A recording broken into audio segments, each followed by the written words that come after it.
Assalamualaikum warahmatullahi wabarakatuh. Perkenalkan, nama saya Isma Nur Afisa dari Prodi Pendidikan Agama Islam, Fakultas Ilmu Tarbiyah dan Keguruan dengan NIM 2024010025, semester 1 kelas PAI 1. Di sini saya akan menyampaikan beberapa materi. Yang pertama, gunakan logos, tinggalkan mitos. Yang kedua, hidup bahagia menurut Al-Ghazali dan Al-Farabi. Yang ketiga, sehat jasmani. Dan yang keempat, sehat mental menurut Ibnu Sina. Kita akan membahas materi yang pertama. Materi yang pertama ialah apa yang dimaksud tentang gunakan logos dan tinggalkan mitos. Logos bermakna akal, rasional, atau cara berpikir logis. Dalam filsafat, logos mengarahkan manusia pada pencarian kebenaran yang berdasarkan bukti logis dan penalaran. Pentingnya menggunakan logos berarti berpikir kritis dalam memahami dunia. Hal ini membantu manusia membuat keputusan berdasarkan fakta, bukan asumsi atau kepercayaan yang tidak berdasar. Contoh dalam Islam ialah Al-Quran sering mengajak manusia menggunakan akal untuk merenungi ciptaan Allah Subhanahu wa Ta'ala. Sedangkan makna mitos ialah merujuk pada cerita atau keyakinan yang tidak memiliki dasar bukti ilmiah, seringkali diwariskan dari tradisi atau budaya tertentu. Contohnya, menghindari tahayul atau kepercayaan pada hal-hal yang tidak sesuai dengan syariat dan logika. Materi yang kedua ialah definisi hidup bahagia menurut Al-Farabi dan Al-Ghazali. Konsep hidup bahagia menurut Al-Farabi dibagi menjadi 3 bagian. Yang pertama, kebahagiaan sebagai tujuan yang tertinggi. Yang kedua, kebahagiaan bersifat rasional. Dan yang ketiga, tingkatan kebahagiaan.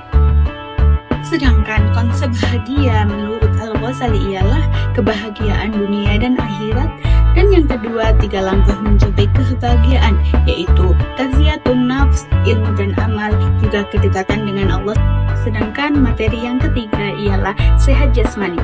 Definisi sehat jasmani ialah kondisi tubuh yang optimal sehingga mampu menjalankan aktivitas fisik tanpa hambatan. Dalam Islam, tubuh adalah amanah yang harus dijaga. Cara menjaga kesehatan jasmani bisa dimulai dari pola makan yang seimbang, olahraga yang teratur, istirahat yang cukup.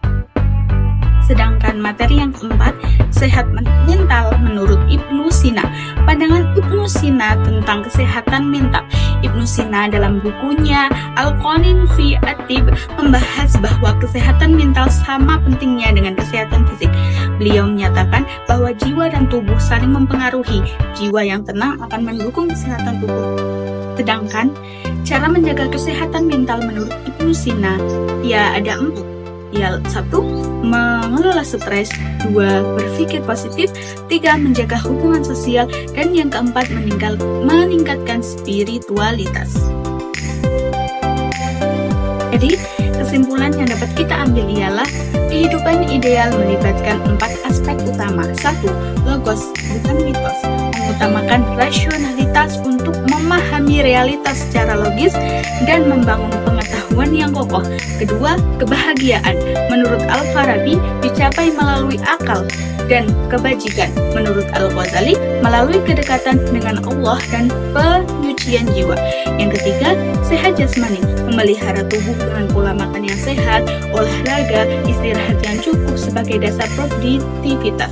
Dan yang keempat, sehat mental menurut Ibnu Sina dicapai melalui pengelolaan emosi, pikiran positif, dan keseimbangan spiritual serta sosial. Keempat aspek ini saling melengkapi dan menciptakan kehidupan harmonis dan bermakna.